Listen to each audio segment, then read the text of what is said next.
La découverte d'une nouveauté a toujours quelque chose de spécial. Va-t-elle combler nos attentes? Sera-t-elle à la hauteur de nos espérances? Mais aujourd'hui, c'est un moment encore plus spécial. Pourquoi? Puisqu'on est à Gaydon, en Angleterre, au siège d'Aston Martin. Et derrière moi, ce que vous voyez, c'est la remplaçante de l'Aston Martin DBS. Elle reprend aujourd'hui un nom bien connu, celui de Vanquish. Disparue en 2007, la Vanquish était la toute dernière Aston construite intégralement à la main dans les ateliers de Newport Pagnell. Sa descendante revient cette année avec une philosophie bien plus moderne, puisqu'il s'agit de la première création de la marque à s'habiller d'une carrosserie entièrement en carbone. Le choix de la fameuse fibre permet d'économiser quelques petits kilos, mais offre surtout la possibilité de créer des formes bien plus complexes qu'auparavant. On pense évidemment aux superbes ailerons intégrés à la carrosserie. D'une façon générale, la partie arrière marque une véritable progression du style, portée par la 177. Ailleurs, les changements sont plus timides et feraient plus penser à un restylage qu'autre chose.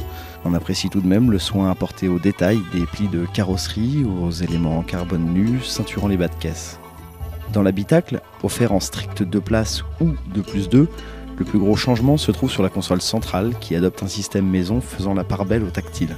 Ce qui fait de la Vanquish une vraie Aston Martin, c'est cet assemblage unique de luxe et de sportivité. Le luxe avec des surpiqûres qui sont somptueuses et des petits détails comme le fait que, à partir du moment où ça a l'air d'être du métal, c'est du métal. Et la sportivité avec par exemple ces très belles palettes pour la première fois en carbone ou un petit bouton de launch control qui rappelle que la voiture a des vraies capacités. Car à l'avant, on retrouve le V12 repris de la DBS. Il adopte toutefois le calage variable des soupapes et gagne en couple pour atteindre les 620 Nm. La puissance grimpe également, mais se contente d'un petit 573 chevaux, alors que la concurrence dépasse allègrement les 700.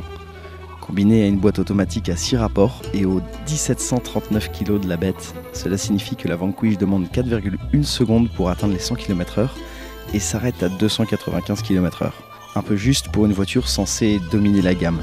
Aston annonce toutefois une rigidité en hausse de 30%, ce qui devrait améliorer le comportement général de la voiture. Même si Aston Martin a toujours emprunté un chemin à part, plus gentleman qu'acharné des circuits, la nouvelle Vanquish semble avoir pris du retard face à une concurrence en pleine explosion. Le style reste fabuleux, mais peine à se renouveler et la base technique pourrait évoluer plus radicalement. Reste à savoir ce qu'en penseront les clients qui devront débourser environ 250 000 € pour l'acquérir en fin d'année.